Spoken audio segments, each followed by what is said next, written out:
Una inteligencia artificial educará a tu hijo. Un robot te cuidará cuando seas anciano. Un algoritmo decidirá tu destino. El futuro es distópico. El presente es real. Descubre El siglo de las sombras. La adaptación sonora de la obra de Jaime Martín. Un podcast coproducido por Evox e Iván Pachi. El siglo de las sombras.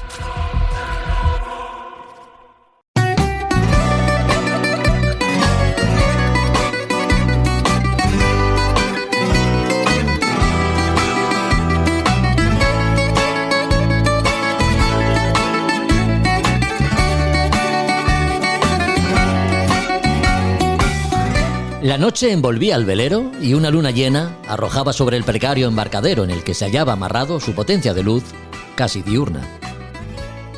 Un fuerte viento del nordeste hacía silbar la jarcia mientras lo agitaba todo. Olas cortas, coronadas por penachos de espuma blanca, zarandeaban el barco, provocando el chirriar de sus cabos de amarre. El resguardo era bueno y la tripulación descansaba mecida, a veces con excesiva efusividad, por la madre naturaleza.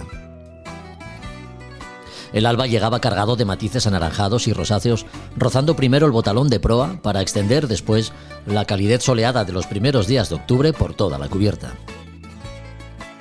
El olor a café en la camareta anunciaba una nueva travesía. El repaso a las condiciones meteorológicas para decidir la mejor ruta, o el posterior chequeo de los elementos de labor a bordo antes de la partida, completaban la rutina.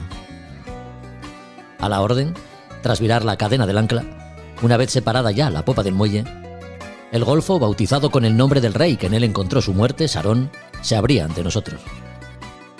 Así el Sarónico, salpicado de islas y peñascos que emergían como si de los dedos de la mano de un dios se tratasen, mostraba todos sus encantos iluminados por el sol del Egeo. Amurados a estribor, por la misma banda quedaba Salamina. La imaginación disparada hacía que nuestros oídos recreasen el fragor de la batalla que enfrentara a las ciudades-estado griegas con el imperio persa del temido Jerjes, allá por el 480 a.C. A proa, la isla que coronada por el templo de Afaya y cuyo nombre recuerda a la ninfa raptada por Zeus, Egina, franqueaba el triángulo sagrado. Atrás quedaban el Partenón y Cabos Unión, con el templo de Poseidón sobre la loma que irradiaba protección a los navegantes y marinos de la antigüedad. Las caceas rumbo a otra de las islas, Poros, nos regalaron 2 melvas en un día gris y lluvioso que el buen hacer gastronómico convirtió en un exquisito marmitaco. Hermione y sus aguas azul turquesa al pie de una pequeña ermita, la decadente Metana, testigo de un brillante pasado que amenazaba con no volver, o la orgullosa Epidauro, guardiana de algunos de los cimientos sobre los que se ha construido nuestra civilización y que permanecen sumergidos a la vista de todos, cerraba la navegación que 6 amigos hicimos por un mar generoso y apacible la mayor parte del tiempo. Un viaje a Ítaca en el que cada milla recorrida acabó convirtiéndose en un regalo de vida compartida junto a Santiago, Oli, Bernardo, Alejandro y Willy. A todos, gracias.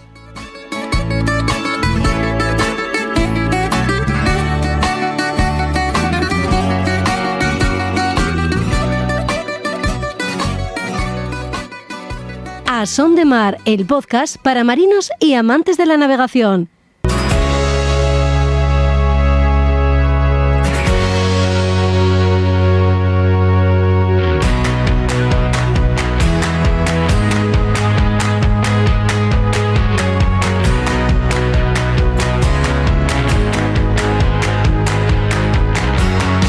Hola a todos, ¿qué tal? Bienvenidos a otro podcast de A Son de Mar. Después de unos magníficos días de navegación por el Golfo Sarónico, ya estamos de vuelta.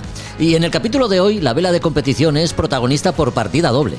Hacemos repaso de los éxitos de la vela española en unos Juegos Olímpicos con quien fuera medalla de plata en Montreal 1976. Junto a Antonio Gorostegui, Pedro Millet lograría subirse al podio de campeones en la que es sin duda la cita deportiva por excelencia, lo que supondría además el inicio de un camino plagado de triunfos para nuestros regatistas.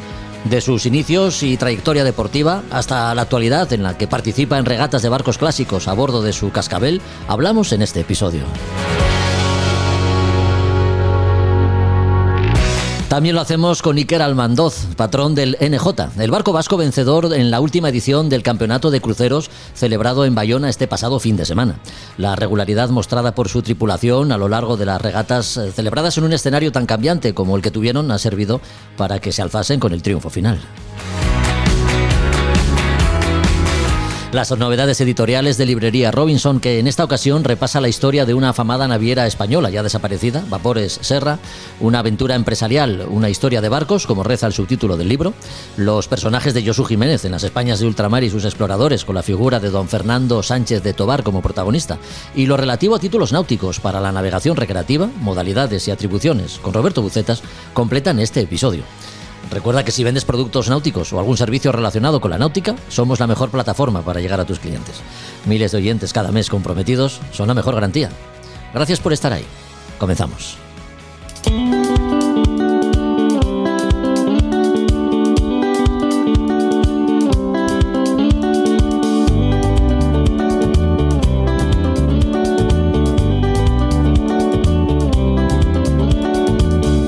La vela es el deporte que más satisfacciones olímpicas ha dado a nuestro país. 13 oros, 5 platas y 3 bronces resumen a la perfección lo conseguido hasta el momento, desde que en 1932 Santiago Amat se colgase la primera medalla. Habría que esperar hasta el año 1976, 44 años, para que España volviese al podio de unos Juegos Olímpicos. Fue a partir de aquella cita en Montreal cuando nuestros deportistas de agua y viento empezarían a cosechar toda esta brillante trayectoria. Con quien fuera protagonista de las medallas de plata conseguidas en Montreal junto a Antonio Gorostegui, hablamos los próximos minutos de aquella experiencia y del recorrido vital que ha seguido desde entonces, ligado siempre al deporte de la vela. Pedro Millet, ¿cómo estás? Muy buenas. Hola, buenas tardes, Jorge. Gracias por invitarme a tu programa. Nuestros oyentes tienen que saber que un encuentro fortuito en un restaurante de Gijón ha motivado esta entrevista. Casualidades que tiene la vida, Pedro. Pues sí, disfrutábamos de la buena cocina de nuestro amigo el Zascandil, nuestro amigo Camacho. Sí. Y bueno, pues no sé por qué soltó la curiosidad, ¿no? O de lo que oíamos hablar en la mesa de al lado, y allí nos reconocimos como todos los que estábamos pues como aficionados al mar, y surgió entonces tu comentario de que tenías tu podcast On the Mar, y que bueno, que sería bueno algún día tener la oportunidad de tener esta charla. Así es, junto a Vicente Jiménez de Carbon Capture Society, que amigo de este podcast, tuve la ocasión de coincidir contigo para que hoy te pregunte, entre otras cosas, Pedro, ¿cómo recuerdas los inicios en la vela, el deporte al que sigues de alguna forma ligado y vinculado? Pues como todo en la vida, pues siempre es una cierta suma de casualidades o coincidencias. Yo me inicié en el año 68, creo 67, tengo a veces alguna duda, cuando tenía 15 o 16 años. Casualmente, básicamente la razón principal fue que en la población de Masnou, que está al norte de Barcelona, unos 20 kilómetros, 25, sí, se creó un club náutico, como tantos otros que se crearon en esas fechas en la costa. Y mi padre, que había nacido en Masnou, pues le animaron a que se hiciera socio. Se hizo socio y empezamos a frecuentar el club, primero con un barco de remos para ir a pescar, luego con un barco que compró mi padre de vela, que era un trasto pero que navegaba, sí. Y de allí ya pasé por casualidades a conocer a un chaval joven de allí que tenía una embarcación Borien, que era la embarcación más popular en esos momentos, y empezamos a navegar juntos con mucho éxito, hasta el punto que ganamos un trofeo que era todo el año en el club, que el premio era un 470. Uh-huh. Y pues con relativamente muy jóvenes, pues nos encontramos que empezamos a navegar con una embarcación que era pues el Fórmula 1, es decir, comparado con un Borien era todo emociones, ¿no? Spinnaker, trapecio, planeaba, en fin, era realmente un disfrute navegar con esos barcos, ¿no? Uh-huh. Y navegamos así juntos con Miguel Ramentol hasta el año 72, si no recuerdo mal, justo en el momento que el 470 pasó a ser olímpico. La IRU lo reconoció como embarcación olímpica para la próxima Olimpiada, que era Montreal. Esto fue en la Olimpiada de Múnich, en Kiel, donde se efectuaban los competición de vela. Sí. Y en ese momento, pues coincidiendo también con que la Federación Española de Vela había iniciado un programa serio de potenciar digamos, la vela de una manera de alto nivel con algunos medios. Y quiere decir que se creó la escuela de vela en Palamós, y ahí fueron, pues los primeros monitores fue José María Benavides, y también ficharon a Paul Maes, que era campeón de Europa, había sido campeón de Europa de 470, como entrenador nacional. O sea que de pronto nos encontramos que había un entrenador y que había una pequeña organización, pues, para intentar perfeccionar la vela y que aprendiéramos todos, ¿no? Ya. Y así fue, ¿no? Yo participé en el... Perdona, sí. me enrollo mucho, ¿eh? No, adelante, que es interesante. Cuenta. Digo que participé en se organizó un encuentro de tripulantes de 470 en las Navidades del año 73, o justo después de fin de año, entre fin de año y Reyes, y allí acudimos gente de todas las partes de España. Nos pasamos una semana fantástica navegando y aprendiendo. Y en ese encuentro, Paul Maes, que era entrenador nacional, me sugirió por qué no acompañaba a un regatista, que era Eduardo Furés, para participar en la Ski Yachting de Cannes. La Ski Yachting era una regata que tenía mucho prestigio. Participaban, pues, principalmente las clases olímpicas, podríamos decir. Y pues le dije que sí, que me hacía mucha ilusión. Y en el último momento, antes de irnos esto era en febrero, surgió una llamada también de Paul y me dice: mira, Eduardo, por trabajo no puede ir, pero hay un chaval que se llama Antonio Gorostegui, que no sé si lo conoces, yo lo había conocido, en fin, sabía de él, del Campeonato de España de aquel año, lo había hecho muy bien. Sí. Y ¿no te importaría cambiar y navegar con él en la Ski Yachting? Y yo le dije que sí, que ya me había ilusionado, que ya estaba tal, y que sin ningún problema. Y ahí es donde Toño Gorostegui y yo, pues, nos conocimos en Palamós. Una tarde, navegamos 1 hora o 2, no me acuerdo, y paquetamos el barco y nos fuimos para Cannes con el remolque.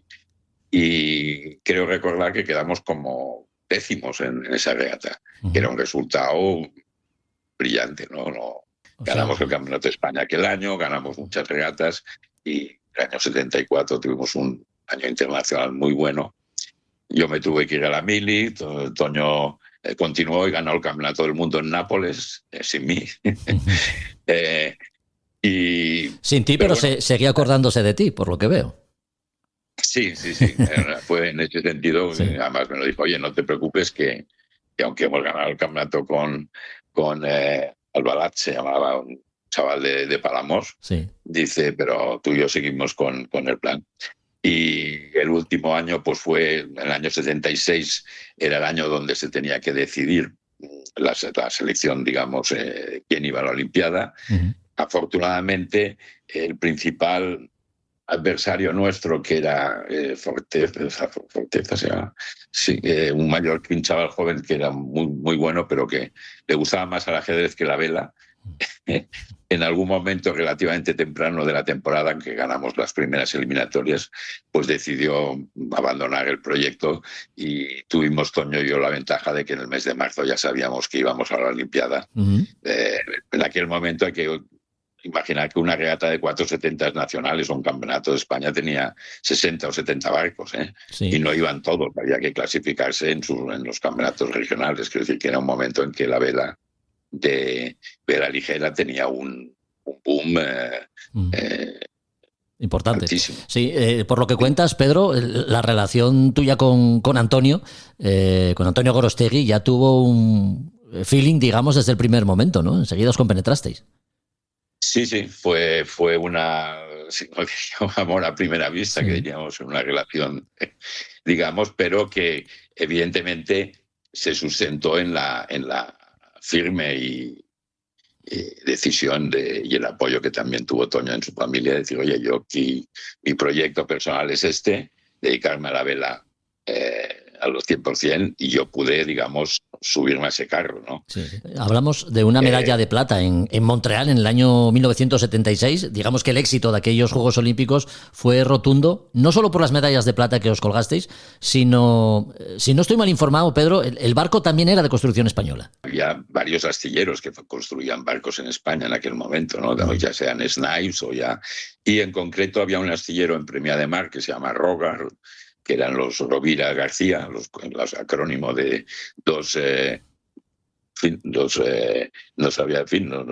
que empezaron a construir boriens de madera, porque era el material que ellos dominaban, sí. Pero posteriormente cogieron la licencia de construir 470 y lo hicieron con mucho éxito.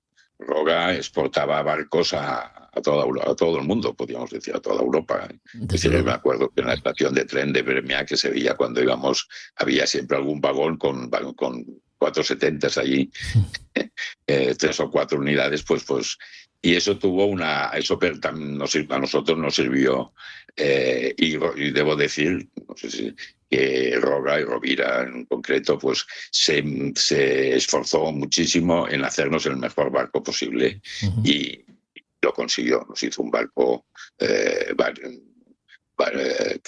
que finalmente llevamos a la Olimpiada.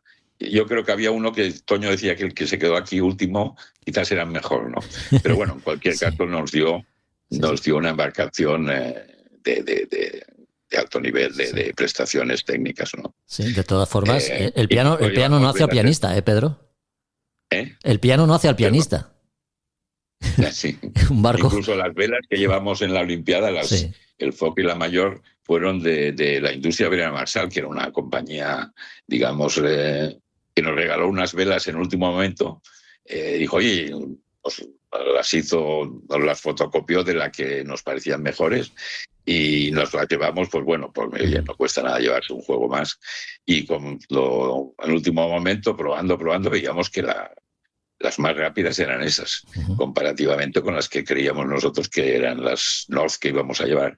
Y en el último minuto, con Paul Maes, dijimos, oye, pues si son las mejores o las que nos dan mejores feeling, y cambiamos y ganamos también la industria Brera Marçal, que ya no existe, pero fue una empresa también de suministros navales importante, pues tuvo su grano y su contribución a la medalla. Qué bueno. 470, ya decimos, es una clase de vela ligera, una clase muy técnica que ha dado algunos de los éxitos más importantes a la vela olímpica española, ¿no? ¿Qué destacarías de ella, Pedro, tú que la conoces bien?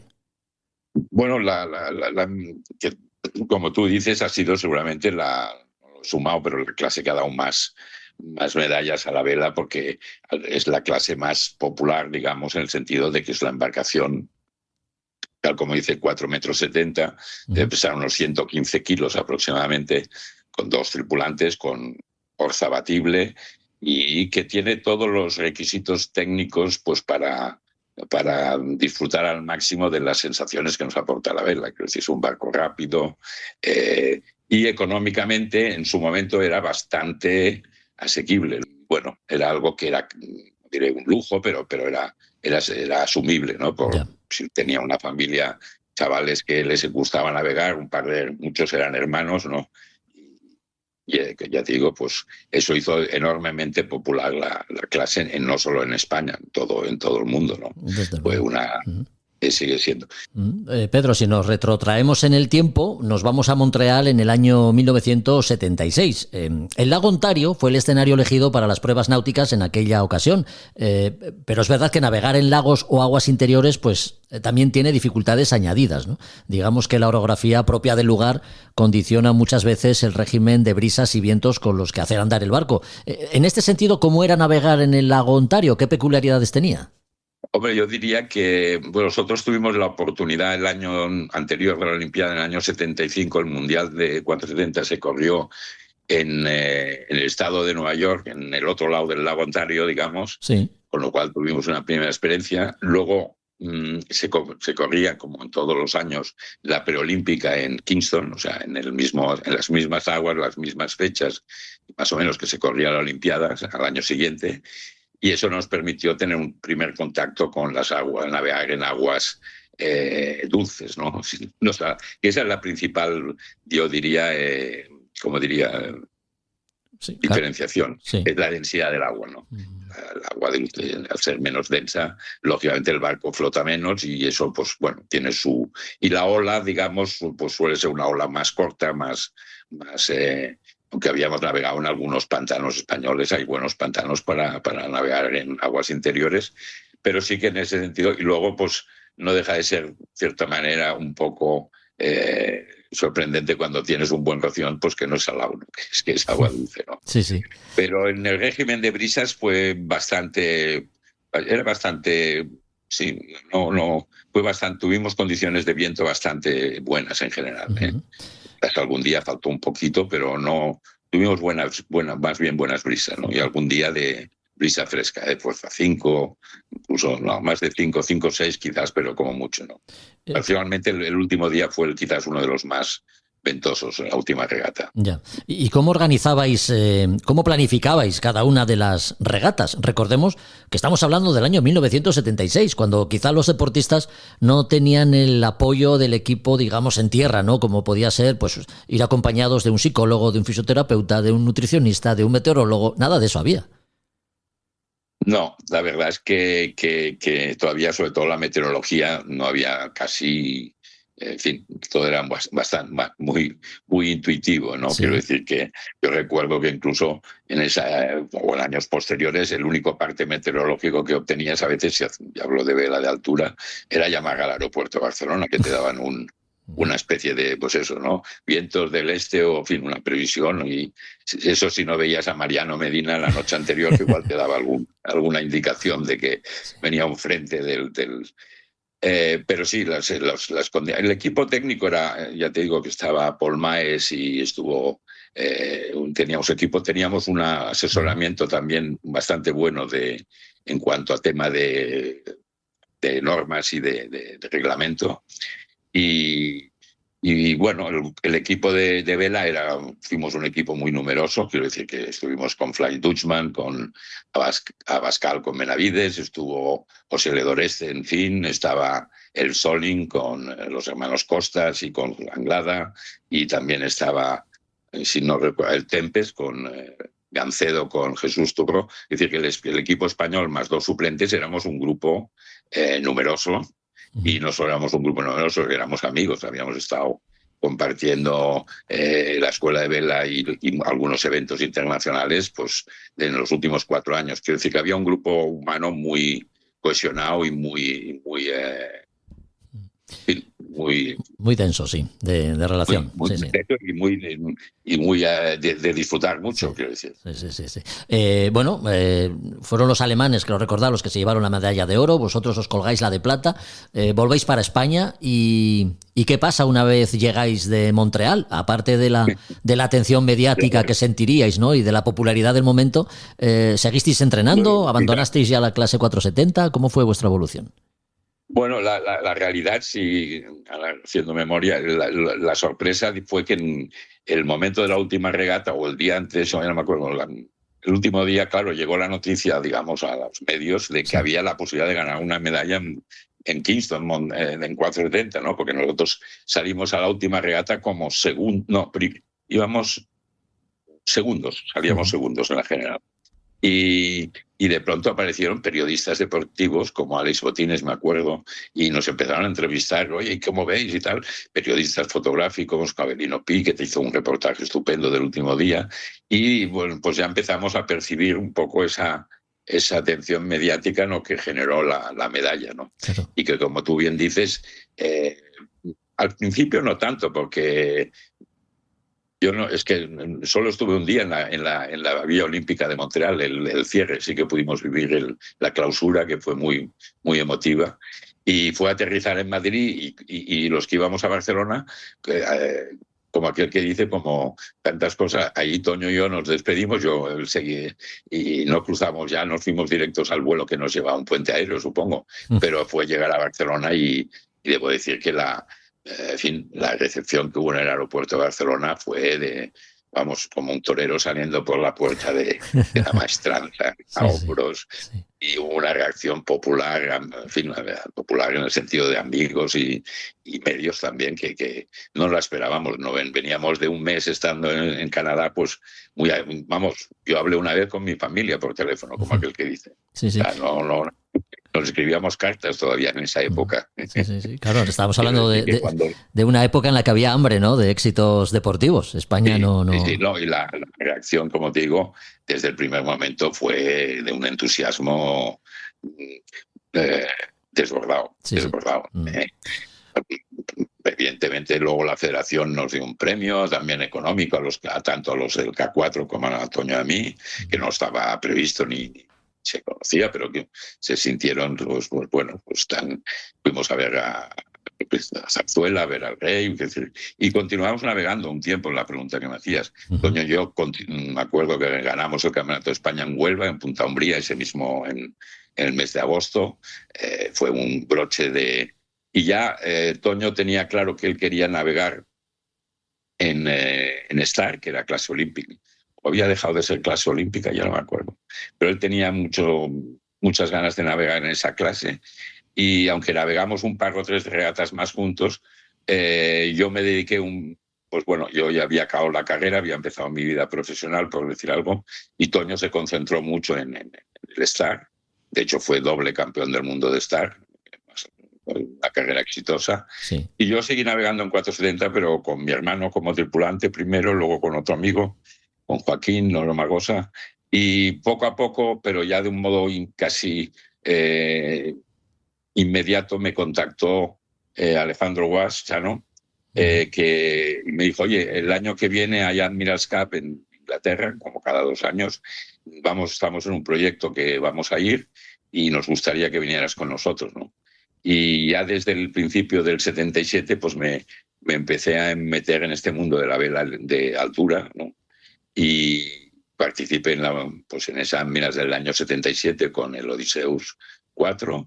El 79, que fue el año de la tormenta, pues por suerte me lo pude ahorrar, pero todos mis amigos estuvieron con el Bribón, con el Kamsa, que luego fue el Bribón 3, y también volví a repetir en el año 81 con el Bribón 3 en la Admirals Cup, famosa regata de la Fastnet, que es el broche final de la... Y ya entré en este mundo de la regata de altura, pero pues bueno, todavía estuvimos varios años a nivel muy alto, hasta el 87 más o menos, alguna cosa así, yo diría. Ya. Y bueno, en la actualidad, digamos, y desde hace algún tiempo, participas en regatas de barcos clásicos con el Cascabel, barco de tu propiedad, ¿no? De 1968, me parece. Sí. Después de esta etapa de regatas de altura, de alto nivel, en Copas del Rey, por supuesto, en Palma, más regatas internacionales, después de un periodo de más tranquilidad, digamos, a nivel de competición, descubrí a través de mi amigo Javier Pujol, que se había comprado que era el propietario del Cascabel. Él se compró reformó un barco que estaba, el Calima, que era un Swan 43, un diseño de 43 pies de Sparkman, lo reformó todo, y con él empezamos una campaña de navegación de barcos de época, ¿no? Uh-huh. Pero al mismo tiempo, y casualmente en un momento dado, pues me dijo, oye, ¿por qué no te quedas el Cascabel tú? Que yo ya tengo otro más grande. Y pues no me costó mucho convencerme, porque nunca había tenido barco de mi propiedad. Yo había navegado siempre con el barco sí, tuve un momento, un 470, esto es verdad. Pero bueno, la experiencia o el placer que representa tener tu propio barco de crucero, ¿no? Y un clásico como es el barco de madera, que se construyó en el año 68, pues bueno, es y no solo eso, sino que el plan que hicimos con este barco principalmente fue, sobre todo, el crucero familiar, con mis hijos, con mi mujer, y descubrir todo lo que es el Mediterráneo, que es, en fin, Baleares y Córcega, Cerdeña, Elba, es decir, qué bueno. Rincones que maravillosos, ¿no? ¿Qué modelo es el barco Cascabel? ¿Qué modelo es? Y al mismo tiempo es una embarcación de 31 pies, de 9 metros y medio. Y, se construyó en Carabela, que es un astillero que había en Barcelona o en Badalona, que lo llevaba un antiguo piloto húngaro, me parece, de la Segunda Guerra Mundial, que apareció por España, Nicky Cañeres, y bueno, conoció a los hermanos Stephens, se llevaron muy bien y empezó a construir barcos con sus diseños, y debe haber, pues no sé cuántos barcos de carabela. De hecho, hay gente hay una gente especializada en barcos de estos astilleros, ¿no? Uh-huh. Y una de las unidades hicieron un barco de 24 pies en flotación, que por esto la serie se llamó North Sea 24, porque el RORC, el Royal Ocean Racing Club, que es el que organizaba todas las regatas de altura en el Atlántico, el mínimo para participar en estas regatas era 24 pies en flotación. Uh-huh. Y este barco, no el que yo tengo, pero otras unidades gemelas, hicieron la Fastnet, hicieron la Channel Race, hicieron regatas, bueno, podían participar y participaban en este nivel de competición, ¿no? Que yo cuando lo pienso digo, vaya mérito tenían, ¿eh? Desde luego. Oye, ¿y qué es lo que más te gusta de tu barco, Pedro? Pues mira, como te he dicho, creas un vínculo muy especial cada uno de nosotros con nuestro barco, ¿no? Sí. Evidentemente que siempre lo digo, el hecho de que es una de las últimas, si no de las últimas, pero bueno, barcos de quilla corrida, ¿no? Uh-huh. Eso les da sobre todo una estabilidad cuando navegas a descuartelares y rumbos abiertos que le dan un disfrute especial sobre todo que es un barco que lo llevas a la caña quiero decir que sientes mucho el barco en las manos, ¿no? Uh-huh. Y luego son barcos que ahora se ven pequeños, ¿no? Porque un barco de 9,5 metros nos parece a todos una chalupa, un barquito, ¿no? Pero bueno, en su momento eran barcos de clase 3, quiero decir que eran barcos, en fin, y la prueba de ellos que pueden navegar y hacer largas distancias porque mantienen buena navegación y autonomía, ¿no? Sí, sí. Y sobre todo, pues bueno, lo que mejor que nos ha dado, pues es como te decía antes, ¿no? El tener vacaciones familiares de 2-3 semanas, pues sin hacer lejos del mundanal ruido, ¿no? Como se dice. Qué bueno. Y esto ha sido una experiencia muy, muy... Y luego conocer, como tú decías antes, también el mundo de los barcos clásicos, ¿no? Claro. Que justo entonces, en el 2000, había empezado en Francia, sobre todo Italia-Francia, eran los grandes... en fin, hay una asociación que... Vamos a leer la Asociación de Barcos de Época del Mediterráneo, Asociación STIM, Comité Internacional del Mediterráneo. Sí. Es una asociación de las federaciones, ¿no? Sobre todo italiana, francesa y española, y que pues organizan un circuito de barcos de época clásicos con sus normas, sus reglamentos, y que es muy exitoso. Uh-huh. Realmente mantiene y ver esos barcos de 100 años y más, ¿no? Navegando como con las mismas velas, bueno, manteniendo la tradición de sobre todo los áuricos, ¿no? Es una gozada verlos, y si lo puedes navegar todavía más. Desde luego, porque, bueno, ya para terminar, Pedro, pero es que tengo una duda. Estéticamente, las regatas de barcos clásicos son, pues eso, ¿no? Una auténtica maravilla, y en ellas se dan cita barcos de todo tipo y condición. ¿Cuándo un barco se considera clásico? ¿Debe tener alguna característica especial en cuanto a diseño, aparejo? No sé.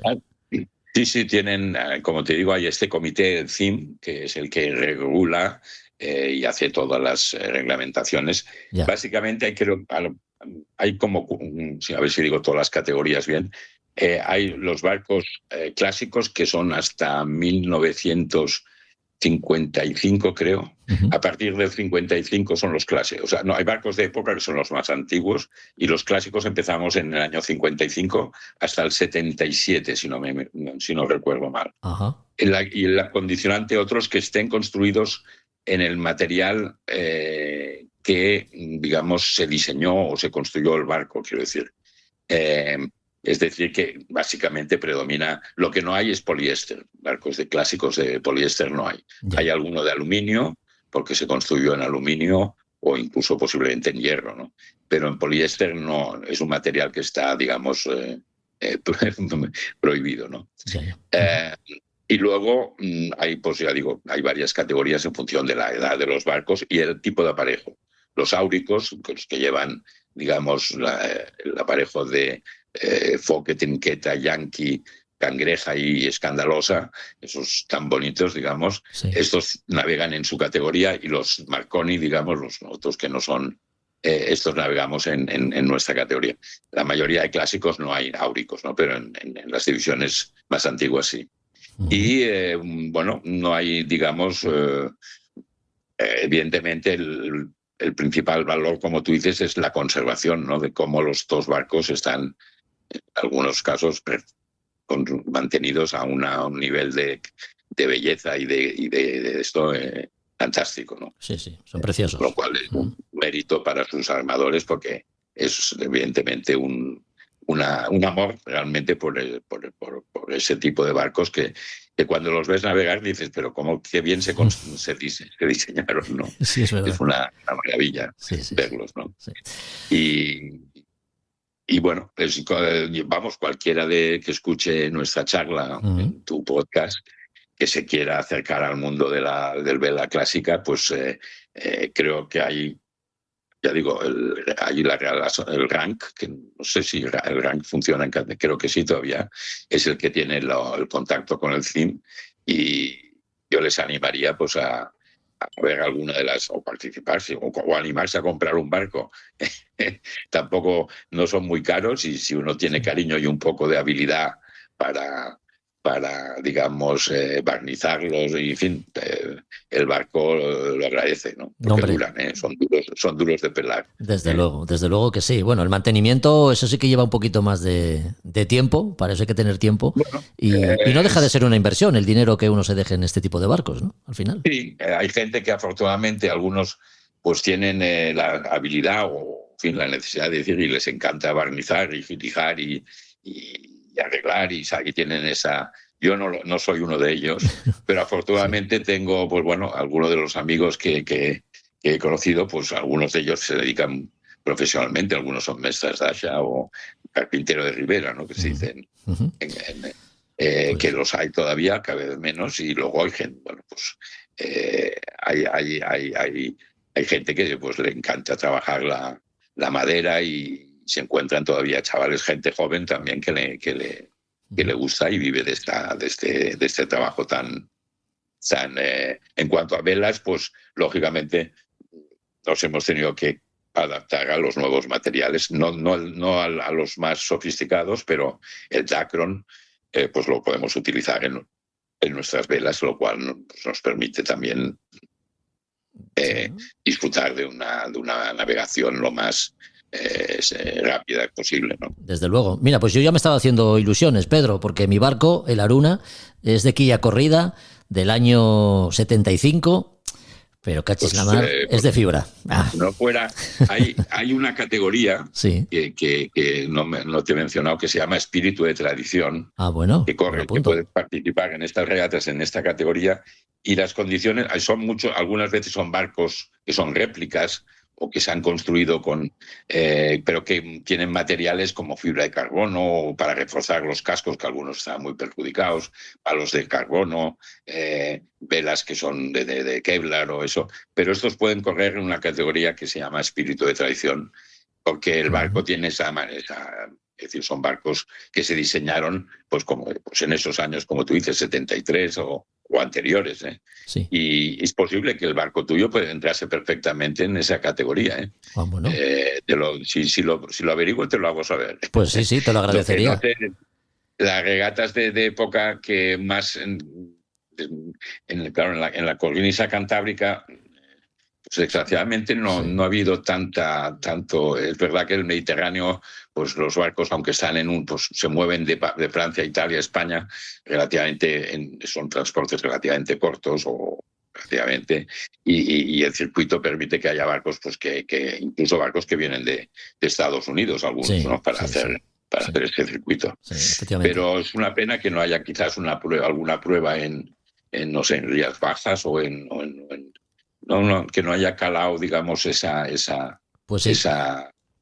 Es una pena. Sí, yo no sé por qué en el norte no existe esa tradición. No ha habido, quiero decir, barcos algunos de los que navegan, muchos de ellos, el mismo Calima, si no recuerdo mal, pues estuvo en Bilbao muchos años, porque alguno de los propietarios era de Bilbao, no sé si quiero decir, y Machichaco me acuerdo que también había pues, un grupo de navegantes vascos, sobre todo vascos, digo yo, en aquella época que se hicieron barcos y tenían barcos que cumplen con las características de clásicos. En Santander no he visto tantos, no.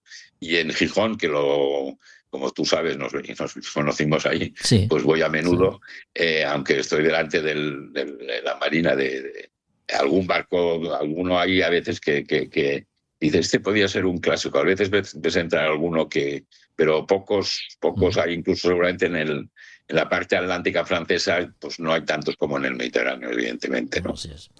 Bueno, pues la invitación queda hecha, Pedro. La próxima vez que vengas a Gijón, mi teléfono lo tienes. Claro, sí. Una llamada y salimos con el Arun, a ver qué te parece. Pues te diré que no va a quedar en saco roto tu invitación, Jorge. Pues mira, ideal. Y así...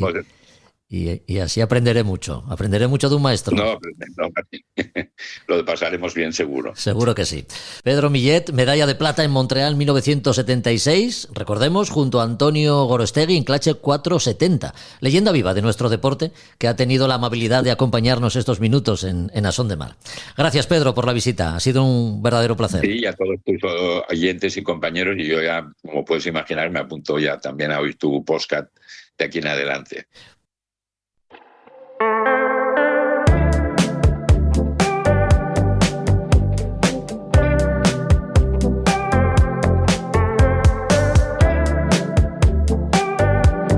A Son de Mar, el podcast de Jorge Uría.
El pasado fin de semana, Bayona acogía un nuevo campeonato de España de cruceros bajo el patrocinio de Loterías del Estado.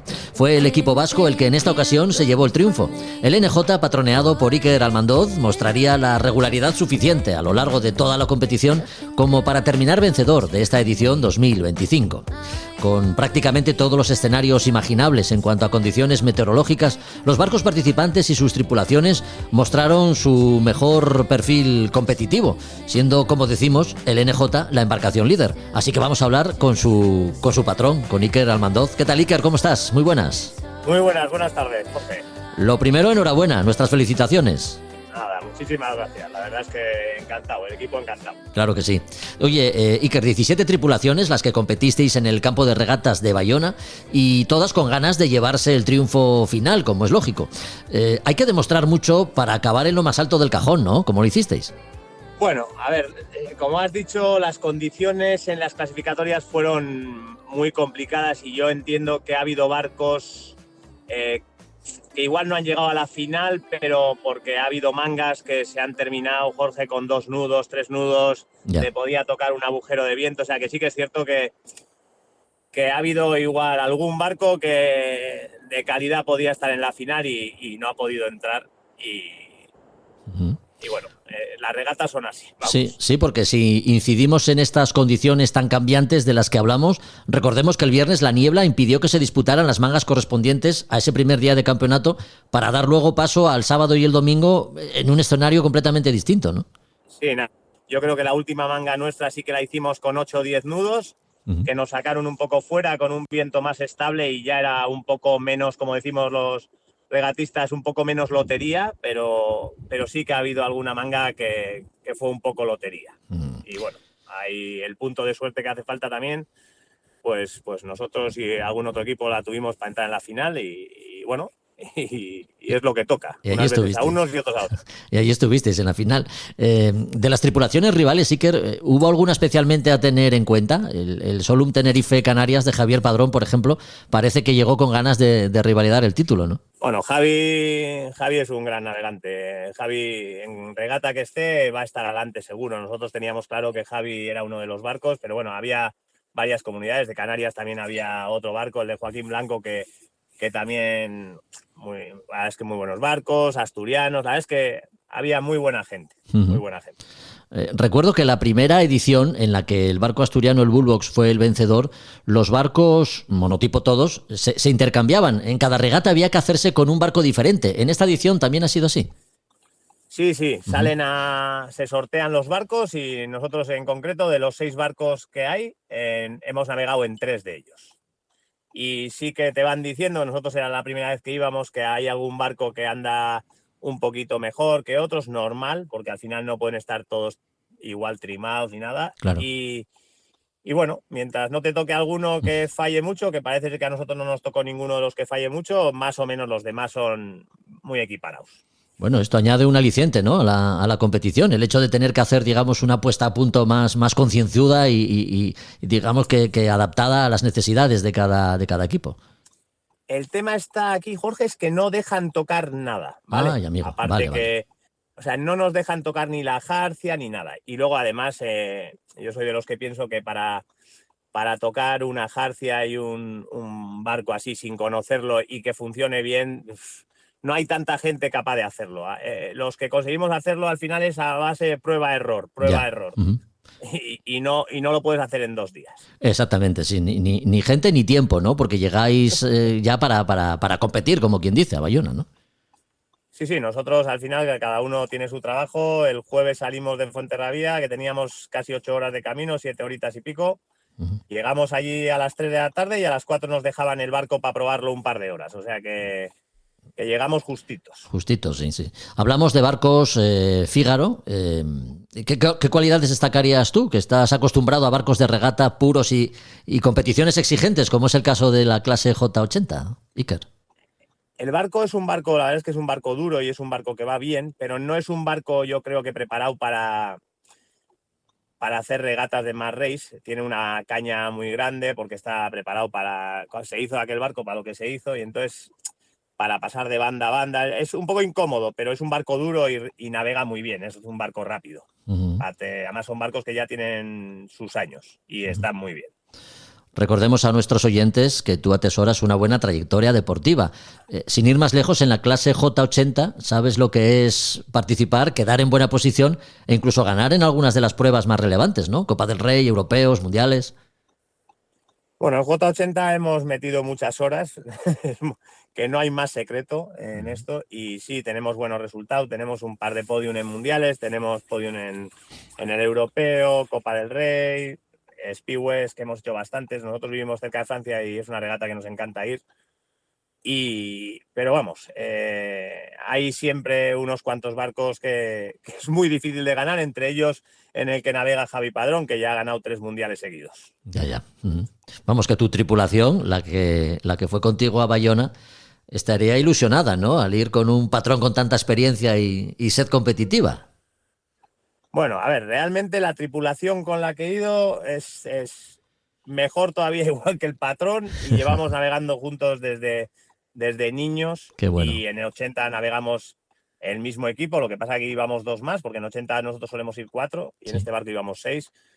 Pero vamos, en principio la clave de esto, Jorge, es navegar con amigos, y nosotros navegamos a amigos, y la regata es para disfrutarla dentro y fuera del agua, porque son también un poco vacaciones nuestras. Es la diferencia de navegar no profesional, que las regatas tienen que ser un poco para disfrute en todos los aspectos. Claro que sí. ¿Era la primera vez que participabais en este Campeonato de España de Cruceros o no?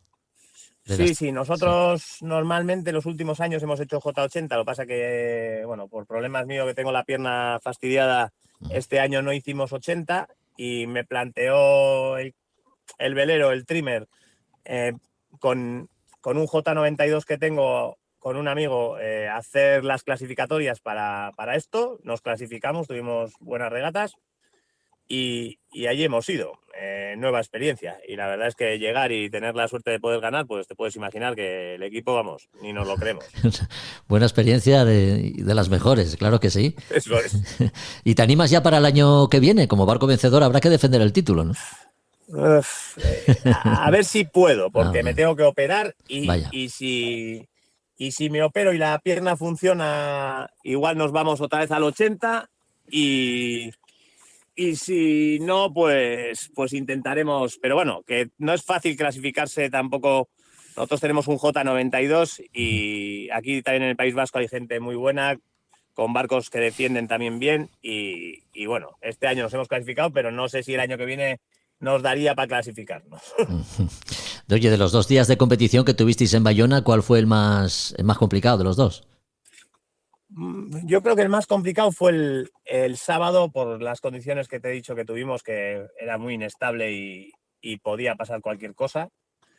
El domingo la verdad es que salimos bien, y saliendo bien tienes mucha parte ganada, y llegamos a la última manga con 3 puntos sobre los canarios, sobre Javi Equipazo.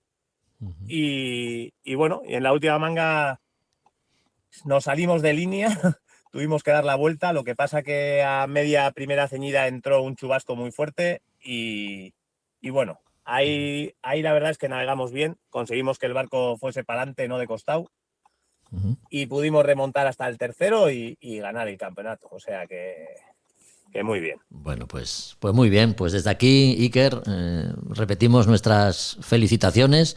Deseamos veros en la próxima edición de este Campeonato de España de cruceros y por supuesto que esos pequeños achaques que arrastras se vayan solventando, ¿eh? Muchísimas gracias, Jorge. Un abrazo fuerte. Igualmente. ¿Te gusta navegar para salir de la rutina? ¿Has pensado en hacerlo por el Egeo?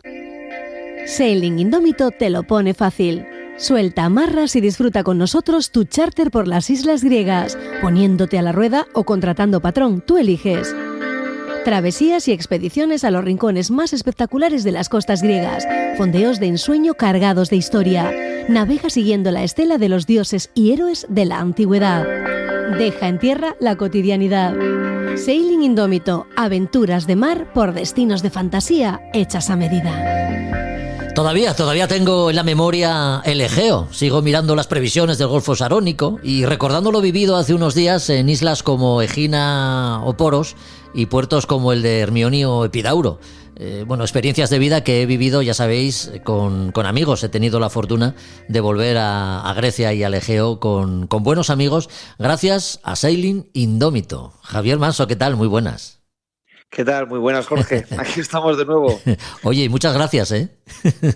Nada, gracias a ti. Ha sido un auténtico placer ir siguiéndote y viendo un poco todo lo que os iba pasando cada día. Sí. Bueno, me habéis dado una envidia terrible. Muchas gracias por el viaje que nos ha organizado Sailing Indómito. Un viaje en el que, bueno, tú ya sabes que en esto las previsiones meteorológicas son muy importantes, ¿no? El tiempo, la verdad es que nos acompañó en todo momento y el viaje fue fantástico, de verdad que sí.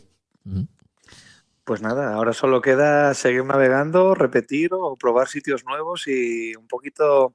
Yo creo que al final el amor y la pasión por navegar se hace de cosas así, ¿no? De un sitio bonito, un barco, buena compañía, y cuando disfrutas de una experiencia vital así, pues dices, venga, pues ahora otra. Sí. Que es lo que es el mono, ¿no? Que nos pica a todos los que hemos probado un poquito esa sensación. Es importante que nuestros oyentes sepan, Javi, que yo este viaje, del que he vuelto hace pues escasamente 10 días, lo tengo reservado desde hace un año. Quiero decir que es muy importante que, sobre todo en estas fechas, estamos antes de Navidad, y el que esté pensando en organizar algún charter, contratar algún charter en Grecia de cara al verano que viene, pues que tiene que empezar a moverse ya, ¿no? Correcto, correcto, Jorge. Sí, mira, he aprendido un poco en base a mis propios errores y he visto muchas veces a muchos clientes que me han dicho, bueno, te reservo el tal barco tal fecha y ya te lo diré más adelante y llegar a esa fecha y yo decir, mira, lo siento, pero no hay posibilidades. Claro. Y entonces este año he decidido ser mucho más previsor. He informado a todos los clientes que ya tenía en mente para llamar, para avisar, porque este año sí que querían reservar en el próximo 2026 y ya están efectuando muchas reservas ya a estas épocas. Y bueno, yo contacto con la base y hay muchas veces que ya pregunto y me faltan barcos. Esta semana este ya no está disponible o el otro aquel. Entonces, aconsejaría que cualquiera que esté interesado en ir a Grecia a navegar desde Limos hasta el Golfo Sarónico, las Cícladas, y lo quiera hacer en el 2026, que lo consulte y que lo mire antes de las Navidades, porque probablemente después ya vaya a ser un poco lotería encontrar el barco que nos encaje de precio, el barco y la semana que queremos. Ya. Y no solo que encuentre barco, seguro que a nuestros oyentes les interesa saber que si reservan su barco antes de Navidad pueden incluso beneficiarse de algún tipo de descuento, algo de esto. Claro, ¿no? claro, efectivamente. Sí. Bueno, pues como te pasó a ti, a los demás, hay ciertas ventajas que se aplican, ¿no? A la hora de reservar con tanta antelación. Con un año, pues hay unos descuentos que, bueno, son realmente interesantes, porque ha habido clientes que se iban a coger un barquito de, yo qué sé, de 13 o 14 metros y han acabado con el grande o con el catamarán más grande porque les salía a cuenta.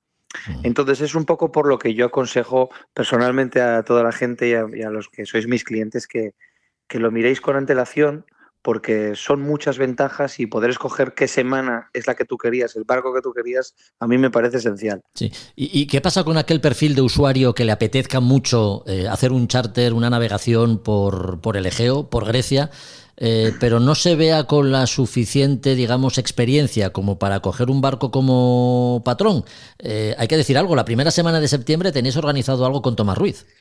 Sí, estamos cerrándolo. Todavía no tenemos fija la fecha, pero va a ser entre la primera o segunda semana de septiembre.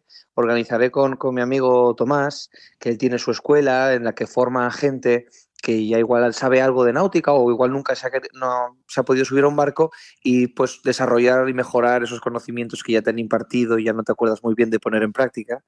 Y mezclándolo con las expediciones que hace Sailing Indómito, que ya rozan un poco más lo lúdico, las travesías más cortitas, el fondeo, el tener un poquito de historia, aprender ciertas nociones de navegación y, por supuesto, navegar, pero bueno, enfocado al relax. Entonces va a ser un mix muy bueno entre gente que ya quiera navegar y gente que igual no lo haya probado nunca, con ambiente de practicar y de aprender y de relajarse y disfrutar de unas vacaciones. Entonces, este es un poco el concepto, la idea, y lo estamos moviendo todo para la primera semana o segunda semana de septiembre. Vale. Entonces, en breve, la gente que le interese, pues nada, ya estaremos en las redes, tanto Tomás como yo, promocionando y publicando todo para que se sepan las fechas y las plazas disponibles. Y quien esté interesado, pues que nos contacte lo antes posible porque vuelan. Ya. Bueno, para quien no lo conozca, cosa que dudo, Tomás Ruiz es el famoso youtuber y divulgador náutico con el que uno puede pasarse unos días fantásticos, ¿no? Porque es un tío estupendo. Quien quiera saber algo más, ¿dónde puede recurrir? Sí. ¿Qué puede hacer? Javier, cuéntanos. Pues a mí me gusta hacer algo muy personal, que es directamente hablar por teléfono. Entonces, bueno, podemos atender por teléfono o por vía WhatsApp con el número 614 45 58 59 y si no, pues pueden enviarnos un correo electrónico a info@sailingindómito.es. Ahí ya resolvemos cualquier tipo de duda, las peticiones de charter, tanto con patrón como sin patrón, la gente que esté interesada en hacer un grupo y alquilar un barco, o apuntarse a una expedición, o esperar a un siguiente grupo que se organice si el primero se ha llenado, o se da la posibilidad de alquilar 2 barcos, ir en flotilla o en 3, que ya ha sucedido alguna vez. Entonces, bueno, pues Pues nada, ahí pueden contactar con nosotros y tener toda la información que necesiten. Bueno, pues el que se lo esté pensando, que no se lo siga pensando, ¿eh? Que te escriba un mensaje a ese info@sailingindómito.es y se informe convenientemente de cuáles son los viajes y los charters que organizáis en verano en un lugar tan fantástico, doy fe de ello, como es el Egeo, como es el Golfo Sarónico y como es en general Grecia, ¿no? Con ese compendio que tiene de ese mix de navegación e historia. Te seguiremos de cerca, Javi. Hasta el próximo episodio. Muchas gracias, Jorge. Igualmente. Y un abrazo. Náutica Puerto Gris y Sailing Indómito, experiencias náuticas. Suelta amarras con nosotros, charters exclusivos, nos adaptamos a tus necesidades. Nuestros barcos te ofrecerán la seguridad y confortabilidad que buscas. Consulta nuestros servicios en nuestras web nauticapuertogris.com y sailingindómito.es. Visita nuestros perfiles en Facebook e Instagram y haz tuyas nuestras aventuras. Náutica Puerto Gris y Sailing Indómito, profesionalidad, experiencia y ganas de compartir.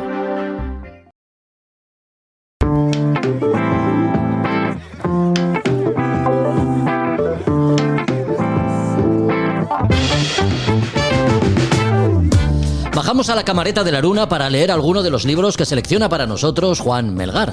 Libros que encuentra en Librería Robinson y que la mayoría de las veces son novedades editoriales que compartimos con todos vosotros. Es el caso del título que tenemos para hoy. Línea de vapores Serra, una historia empresarial, una historia de barcos. ¿Qué tal, Juan? ¿Cómo estás? Muy buenas, una vez más. Hola, Jorge. Pues encantado de estar aquí de nuevo. Hablamos de un libro apaisado, que se titula, repetimos, Una línea de vapores Serra. Es una historia empresarial, una historia de barcos. Un libro apaisado que nos hace pensar que se trata de un libro con mucha imagen, Juan.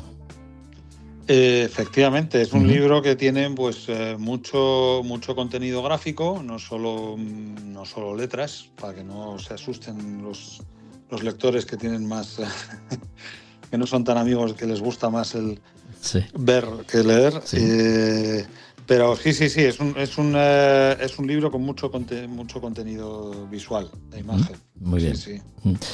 Vapores Serra es la compañía, digamos, que centra la atención del libro, ¿no? La gran protagonista. ¿De qué compañía estamos hablando?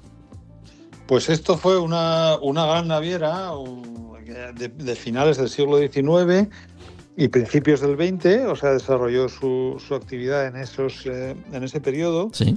Que es un periodo de gran crecimiento, porque es un periodo que ya es la transición de la vela al vapor, ya mucho más, ¿no? Se va abandonando poco a poco la navegación a vela, para que ya se va imponiendo la máquina, ¿no? Y entonces fue una naviera muy importante que la verdad es que había caído completamente en el olvido. Yeah. Llegó un poco a tratarse casi de tú a tú con los grandes de la época, ¿no? Con la transatlántica, con los Aznar, con este tipo de navieras, y o sea que tuvo un peso grande. Ya. Fue una aventura empresarial, como dice un poco el subtítulo del libro, además un poco internacional también. O sea, el capital mayoritario, fue vasco, catalán y británico, inglés. Entonces fueron algunas familias de Bilbao, del Bilbao de la época, los Real de Asuna, los Real de Asúa, los Arano, y luego la familia que dio nombre a la empresa, la familia Serra de Barcelona, y luego una serie de socios ingleses que tenían también muchísimo peso en el accionariado. Yeah. Y sobre todo yo creo de la zona de Liverpool. Uh-huh. Y desarrollaron esta empresa, esta naviera, que ya digo, muy importante, con mucho tráfico, como tenía mucho peso entonces el tráfico marítimo, con las todavía colonias españolas, Cuba, Puerto Rico, en fin, toda esa zona, con el Caribe y con Estados Unidos y con Inglaterra. Sí. Era sobre todo se desarrollaba ese tráfico mercantil. Suele hablarse de Grecia como ese país de Europa con grandes navieras, ¿no? Quizá por la tradición que siempre han tenido en torno a la navegación. España también, con el pasado que tuvo, se movió en un marco, digamos, empresarial con empresas muy potentes, ¿no? Y astilleros también muy importantes. Sí, fue un país destacado, tuvo una actividad, sobre todo en esos momentos en que tenía posesiones en ultramar, y luego también en muchos aspectos, no solo el tráfico mercantil de mercancías, sino también pasajeros porque es la época también de las grandes emigraciones a América, ¿no? Todo eso de puertos españoles cuando vio todas esas grandes emigraciones a Argentina, a Cuba, a Estados Unidos, a México. Y eso era, claro, en esa época no nada de aviones, era todo por vía marítima. Sí. Hablamos de Vapores Serra, de este libro apaisado, como decimos, en cuya portada aparece una imagen que nos da la idea de ser una aventura empresarial que empieza con los inicios de los primeros vapores, como nos has dicho, ¿no? Exacto, sí, es la época del final de la vela y ya la implantación del vapor. Y esa imagen de portada, que es una magnífica ilustración de Roberto Hernández, del ilustrador de barcos, sintetiza muy bien, ¿no? Cómo fueron los comienzos. El libro también, hay que destacar también, me gustaría, ¿no?, reconocer al autor, que se llama Manuel Rodríguez Aguilar, que es un gran investigador de estos temas de historia de la marina mercante con muchísimo rigor, y que ha hecho una investigación, la verdad es que fascinante, porque ha rescatado del olvido a través de de bucear en los archivos durante muchísimo tiempo, pues una historia que estaba completamente olvidada, porque así como ha habido otras grandes navieras, ¿no? Pues como Aznar o como la Transatlántica, que eran los grandes colosos que sí han tenido sus libros, sus historias, esta otra, por otro lado, no estaba completamente olvidada. Pues muy bien, así que resumiendo, digamos que la historia de Vapores Serra la conocemos a través de este libro por medio de sus barcos. Sí, y este libro también, por destacar una conexión con Gijón, sí, fue el ganador de la última edición de nuestro premio de Historia Naval, que convocamos, el premio Juan Álvar González, que convocamos junto con la Fundación Álvar González de Gijón. Qué bien. Y la verdad es que fue un merecidísimo ganador de este premio, y ahora ya por fin, después de un trabajo, ha sido un trabajo también complicado de edición, de maquetación y de todo, porque era mucho el material que se había desenterrado, y gracias también al trabajo de Roberto Hernández ha quedado un libro espectacular. Bueno, pues enhorabuena por el resultado. Este libro que editáis vosotros desde Librería Robinson ha sido el último premio, se ha llevado el último premio de la Fundación Juan Álvar González. De él hemos hablado estos minutos. Línea de Vapores Serra, una historia empresarial, una historia de barcos. Pero además de estos títulos, Juan, sabemos que tenéis otros muchos en Librería Robinson. ¿Qué podemos hacer para ponernos en contacto con vosotros? Pues sí, ya sabe el lector que aquí en la Librería Robinson tenemos todas las publicaciones relacionadas con el mar, de las que podamos echar el guante. Aquí las traemos, y estamos en la calle Santo Tomé número 6 de Madrid. Nos mudaremos más adelante, pero bueno, ya lo anunciaremos cuando tengamos un sitio fijo donde nos vayamos a ir y cuándo va a ser esto. Y el que no pueda acercarse a Madrid, pues siempre tiene nuestra página web nauticarobinson.com, donde puede ver todo nuestro fondo, o si no, nos puede llamar o escribir, y podemos echar una mano con recomendaciones o con lo que sea. Pues dicho queda, y anotado también queda. Así que te esperamos en el próximo podcast, Juan. Un abrazo fuerte. Muchísimas gracias, Jorge. Un placer, como siempre. A Son de Mar, la náutica en un podcast.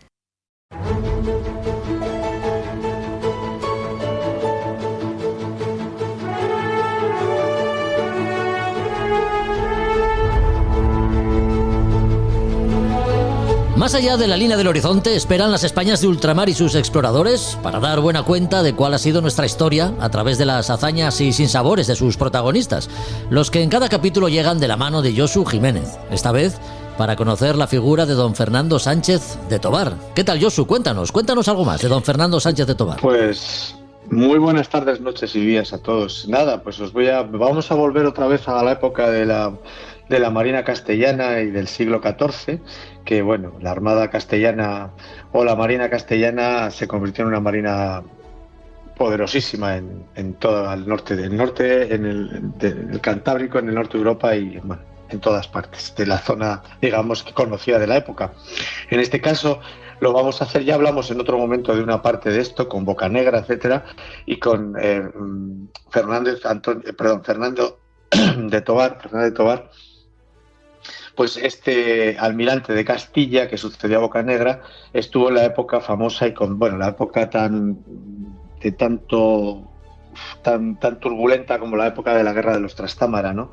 De las dos dinastías, que era la misma, unos eran bastardos, Pedro I el Cruel, Enrique de Trastámara, y bueno, en principio nuestro Tobar pues estaba con Pedro I, en principio, luego bueno pues luchó en la batalla de Nájera, se pasó junto a Enrique de Trastámara, ¿no? Eso lo que le ocurrió, lo que le llevó a que el Pedro I el Cruel, que por algo le llamarían así, no lo sé, pues mató a su hermano, ¿no?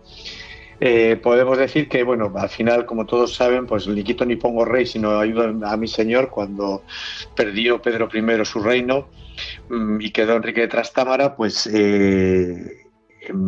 la alianza, que había una alianza con los franceses en la guerra de los 100 años. Todo esto es geopolítica, de apoyo y demás. Entonces, bueno, voy a contar un poco esto antes, aunque yo lo que pretendo hablar es de la batalla de Saltes en Huelva, en la que Fernando Sánchez de Tobar pues fue un estratega muy bueno.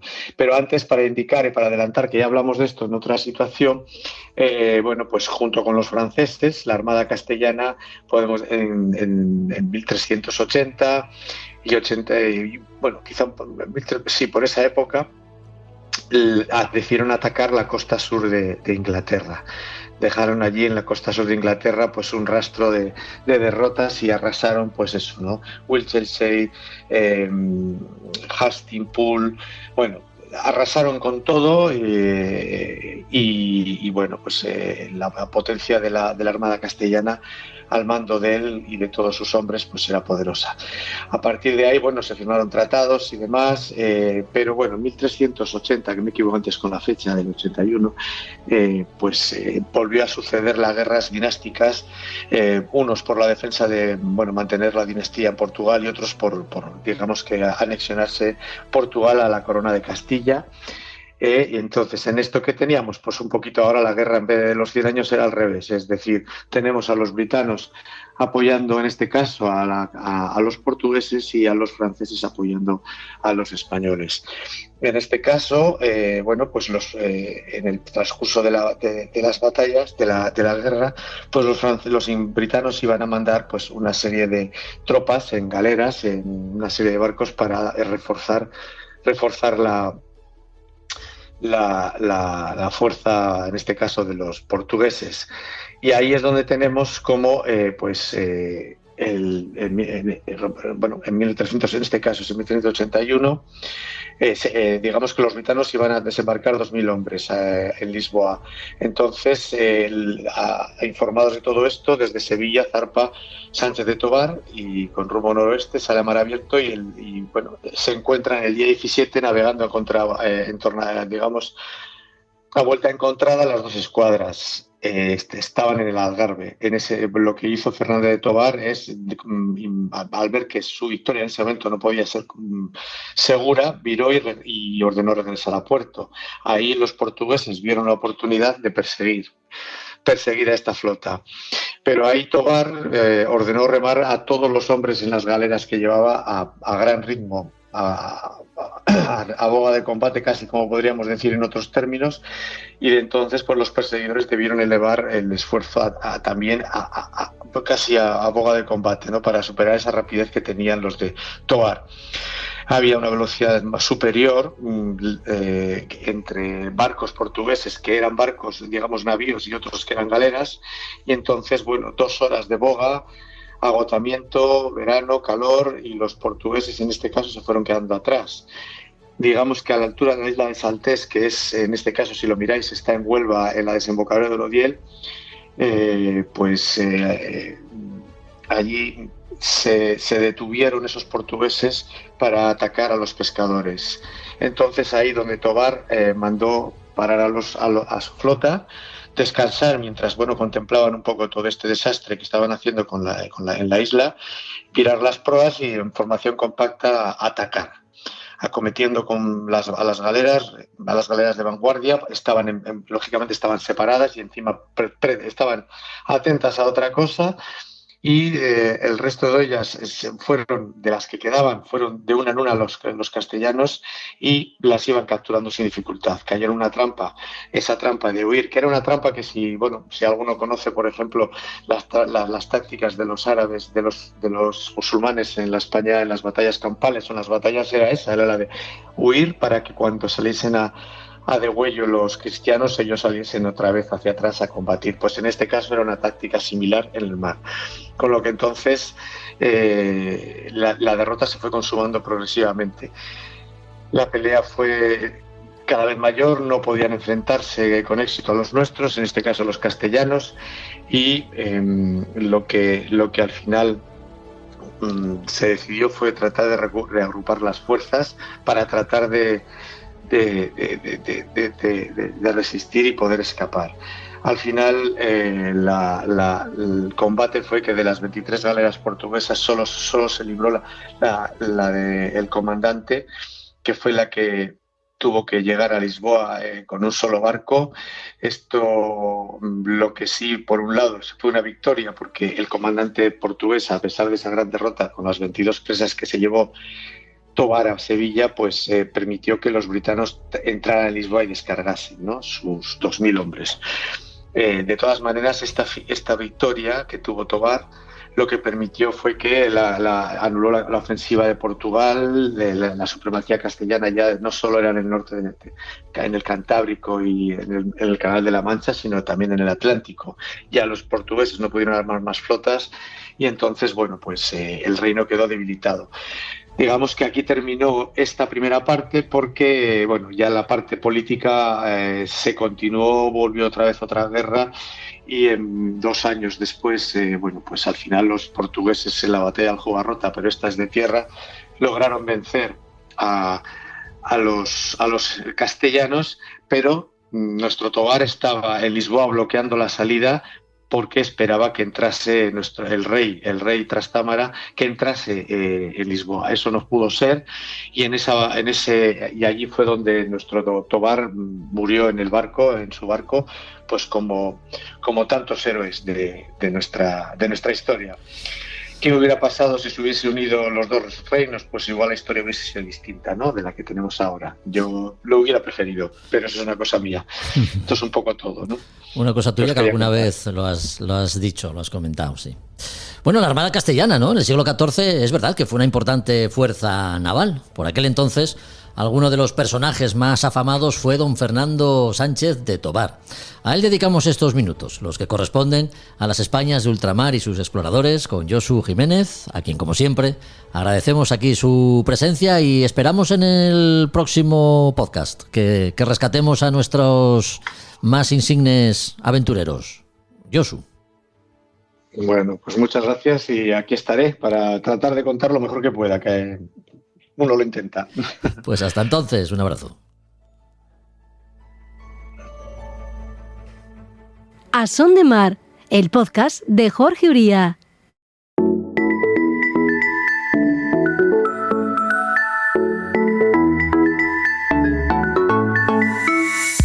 Inmersos en el otoño como estamos, camino del invierno, es el momento de formarnos y ampliar nuestros conocimientos en materia de navegación, iniciando los estudios para la obtención del PER o avanzando hacia titulaciones como patrón o capitán de yate, además de otras más elevadas como el PEPER, por ejemplo. De titulaciones náuticas hablamos con alguien que sabe mucho, profesor en la Escuela de Marina Civil y director de Marina de Gijón, Escuela de Navegación. Roberto Bucetas repasa para nosotros la oferta formativa que hay, calendario y convocatorias. ¿Qué tal, Roberto? ¿Cómo estás? Muy buenas. ¿Qué tal, Jorge? Buenos días. Oye, ¿cuánto tiempo lleváis en la Escuela de Navegación Marina de Gijón? Bueno, llevamos hace un cierto tiempo, porque bueno, se creó en 1993, cuando ya pasamos de la treintena, ya somos ya adultos. Ya sois veteranos, desde luego que sí. Oye, durante todo este tiempo, por vuestras instalaciones han pasado infinidad de alumnos, ¿no? Muchos de los cuales seguro que empezaron con el titulino, el PER, y acabaron como capitán de yate, ¿ya? Sí, es una cosa que es, bueno, curiosa, ¿no? Pero bueno, te reconforta saber que mucha gente empieza con las titulaciones más inferiores, más bajas, y después lo ves cuando lo veo en el teléfono y yo lo veo en el WhatsApp, pone Ángel, licencia de navegación, y si sacaste capitán de yate en la última convocatoria, ¿cómo es esto? Sí, la verdad es que tenemos la gente más o menos que empieza, le gusta, pues sigue y va avanzando y llegando, bueno, a sacar todas las titulaciones. Bueno, eso da idea también de la calidad que tenéis en la escuela, desde luego. Oye, Roberto, para quien esté pensando en sacar su primera titulación náutica deportiva, ¿cómo se inicia el itinerario? ¿Por dónde empezamos? Bueno, lo más básico y lo más sencillo cuando titulaciones náuticas es la licencia de navegación. Antiguamente se llamaba titulín, ¿no? Es una titulación que es todo práctico, es una titulación que no requiere examen, simplemente es un curso teórico práctico de 6 horas, y una vez hecho el curso, que nosotros lo hacemos todo a bordo del barco, pues se expide lo que es la tarjeta. Es una titulación que, como todas, va a tener atribuciones en cuanto al tipo y tamaño de barco que podemos llevar y en cuanto a la navegación que se puede realizar. Pues habría que decir que la licencia nos permite llevar cualquier tipo de barco hasta una eslora de 6 metros, tanto de motor como de vela, sin límite de potencia, que eso fue una cosa que fue poco a poco agregándose o añadiéndose a las atribuciones, porque antes tenía limitaciones de potencia, ahora ya no tiene límite de potencia, y permite también cualquier tipo de moto de agua, que es un sector que tiene bastante demanda, ¿no? El tema de las motos de agua. Y las limitaciones que tiene, que eso por lo que la gente, se queja, aficionados a la pesca y demás, es que solo nos permite navegar hasta 2 millas de lo que es un puerto o playa o puerto abrigo, y navegación diurna. Y ahí es donde los el tema de la pesca se nos quejan bastante por el tema de las atribuciones de la navegación diurna. Pero bueno, es una titulación que tiene, como te decía, mucha demanda, mucha demanda en la licencia de navegación, porque bueno, dentro de esa horquilla de barcos, pues hay mucha oferta dentro de hasta los 6 metros de eslora. Si hacemos una estadística en los puertos deportivos, qué barcos están dentro de esa horquilla, pues es un número elevado, ¿no? Ese sería el primer paso. Después ya vendrían PER y el resto de titulaciones. Una cosa que quería saber, Roberto, entre una titulación y otra, ¿el salto es muy grande o digamos que la formación está pensada para que sea una evolución en el conocimiento progresiva y sin demasiados sobresaltos? Quiero decir, del PER a patrón de yate hay mucha diferencia, del patrón de yate al capitán hay un salto cualitativo muy importante, ¿o no? La verdad es que los programas están pensados para que tenga una forma progresiva a la hora de la obtención, tanto en los programas teóricos como en los programas prácticos, ¿no? Y por encima de lo que sería la licencia de navegación, tenemos la titulación de patrón de navegación básico, el PNB se conoce, ¿no? Pero bueno, es un título que quedó ahí un poco en el medio entre lo que es la licencia y el PER. Yo recomiendo que cuando alguien quiere, pues tener una titulación sencilla, fácil, sin muchos requisitos en cuanto a su obtención, la licencia de navegación, que está dentro, tiene mucha demanda esa titulación.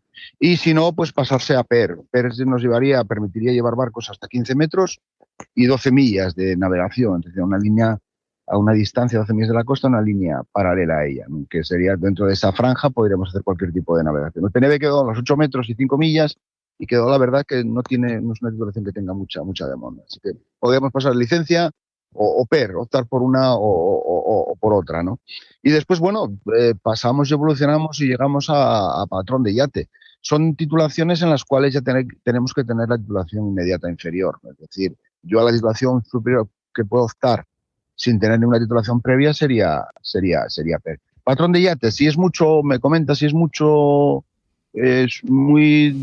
más que PER. Sí. Bueno, el salto y el escalón que hay de nada a PER tiene una altura, y el escalón que hay de PER a patrón de yate pues es inferior la altura que hay que vencer, porque ya partimos de una base que es la que tuvimos en la titulación de PER, con lo cual, pues es una titulación que se puede optar. ¿Por qué? Normalmente por afición, porque nos gustan las titulaciones cuando empezaste y, oye, pues voy a sacar la siguiente. Y también por el tema de aficionados al tema de pesca y pesca de altura. El PER con los 15 metros y las 12 millas, pues a veces queda corto para el tema de las salidas a pesca de altura, sobre todo aquí, por ejemplo, por el norte, ¿no? Ya. Y entonces, pues bueno, pues optamos a la siguiente titulación, que nos llegaría hasta los 24 metros y nos llegaría hasta una navegación de 150 millas, que bueno, que ya estaríamos en un rango de atribuciones bastante elevado. Desde luego. Después vendría capitán de yate y a partir de ahí la profesionalización, ¿no? Porque hay personas que optan por hacerse profesionales en titulaciones náuticas, ¿no? Deportivas. Sí, por supuesto.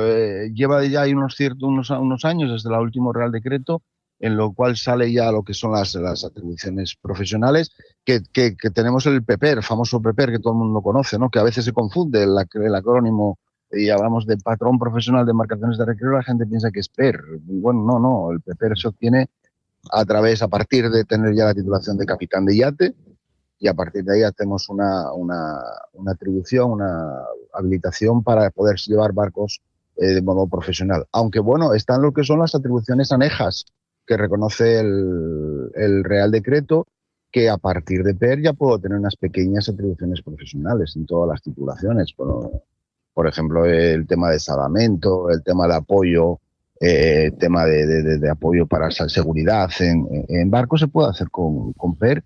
Patrón de yate ya nos permite hacer tipos de excursiones de pesca y excursiones en barcos, hasta 6 personas y 5 millas, y para el capitán de yate lo mismo. Es decir, que bueno, la norma va permitiendo poco a poco una atribución profesional dentro de las titulaciones náuticas de recreo, que en su fin son pensadas y nacieron para el manejo de marcas de recreo de título personal, de título particular, no profesional. Y luego están esas titulaciones, digamos, de carácter más internacional en torno a las Jackmaster, que yo no sé si teniendo, por ejemplo, capitán de yate ya colmas con esas aspiraciones o ya es otro rango, digamos, de titulación y atribuciones. Sí, la verdad es que el PP aquí en España yo creo que surgió porque había una competencia de esas titulaciones a nivel internacional, como puede ser el Jackmaster con atribuciones profesionales, y por el Mediterráneo, por Baleares, pues bueno, hay una gran demanda de patrones para embarcaciones de recreo ejerciendo profesionalmente. Con lo cual, pues bueno, pues estamos en la misma, casi dentro de las mismas atribuciones, tanto lo que puede ser el Jackmaster o algunas otras que hay por ahí a nivel internacional, con el patrón profesional de embarcaciones de recreo. Aunque bueno, mucha gente incluso tiene capitán, saca el Jackmaster, saca el PEPER, pues las tiene todas porque bueno, ya sabemos que todos los barcos que hay por todas estas zonas pues suelen tener banderas de otros países, y a veces pues bueno, pues te piden tener una titulación internacional, ¿no? Que también lo tiene PEPER, por supuesto, pero que bueno, que tiene como más tradición, tiene más tiempo en el mercado. Queda claro. Bueno, pues estrenamos calendario, Roberto. No sé si estamos a tiempo de formalizar inscripciones. Sí, aquí en Asturias todavía está abierto el plazo de matrícula. Hasta el 7 de noviembre están abiertas las inscripciones para todas las titulaciones para la convocatoria de enero. Los exámenes que hay en enero. Aquí en Asturias hay dos convocatorias al año, unos exámenes en enero y otros exámenes en mayo, ¿no? Vale. Eso en Asturias, porque lo has puntualizado. Entiendo que no todas las comunidades comparten fechas y calendario, entonces. No, sí, eso está transferido a las comunidades autónomas, y lo que sería la realización de los exámenes, las convocatorias para los exámenes y la expedición de las tarjetas de recreo está transferido. Entonces, cada comunidad autónoma pues convoca los exámenes que cree conveniente. Normalmente suelen ser 2 o 3 convocatorias por año en casi todas las comunidades autónomas, y se puede examinar uno en cualquier comunidad autónoma. El único requisito que hay es que después, para poder tramitar la tarjeta, pues tienes que hacerlo donde hayas aprobado el examen teórico, la comunidad autónoma donde hayas realizado el examen teórico, donde tienes que sacar y obtener la tarjeta. Y las prácticas que hay que realizar para todas las titulaciones, tanto las prácticas de seguridad y navegación, las prácticas de radio, que son las prácticas obligatorias, y las complementarias de vela o hasta 24 metros para el PER, también las puede realizar en cualquier comunidad autónoma para después tramitar la tarjeta donde hayas aprobado la teoría. Las nuevas tecnologías imponen la manera de hacer muchas cosas, ¿no? Marina de Gijón, Escuela de Navegación, además de la formación presencial, también se puede hacer online, ¿no? Ya estáis ahí en ese sí, nivel. La formación cada vez se va trasladando al campo online, ¿no? Y bueno, las nuevas tecnologías te permiten tener pues, una calidad en lo que es la formación, pero bueno, transmitimos las clases en formato streaming, en directo, y seguimos intentando, aunque sea online, pero que lo puedas seguir desde cualquier lugar, pero puedas seguir la presencialidad de la clase y puedas interactuar con la clase en tiempo real, como si estuvieras físicamente en nuestras instalaciones. Bueno, pues queda claro. Desde lo más básico a lo más exigente, no todos buscamos lo mismo. Hay quien, como ver una embarcación de pequeña eslora al lado de casa, tiene suficiente, y quien aspira a cruzar océanos, ¿no? O dedicarse a gobernar barcos de gran porte para otros de manera profesional. Cualquiera que sea la situación, pues hay un título para cada cosa. De eso hemos hablado precisamente, de titulaciones náuticas, convocatorias, calendarios, atribuciones. Lo hemos hecho con Roberto Bucetas. Así que nada, Roberto, muchas gracias por la compañía una vez más y hasta el siguiente capítulo. Gracias a ti, Jorge. Hoy hemos hablado de titulaciones náuticas de recreo. Otro día hablaremos de las profesionales, que también cada quien tiene su capítulo. Pues nos lo apuntamos y en el siguiente episodio hablamos de ello. Venga, hasta entonces.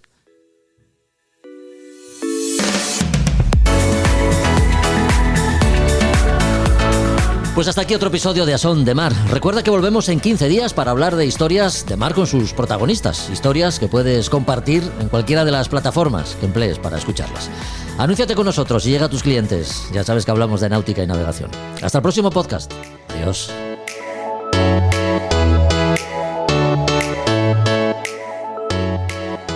A Son de Mar, la náutica en un podcast. Una inteligencia artificial educará a tu hijo. Un robot te cuidará cuando seas anciano. Un algoritmo decidirá tu destino. El futuro es distópico. El presente es real. Descubre El siglo de las sombras. La adaptación sonora de la obra de Jaime Martín. Un podcast coproducido por Evox e Iván Pachi. El siglo de las sombras.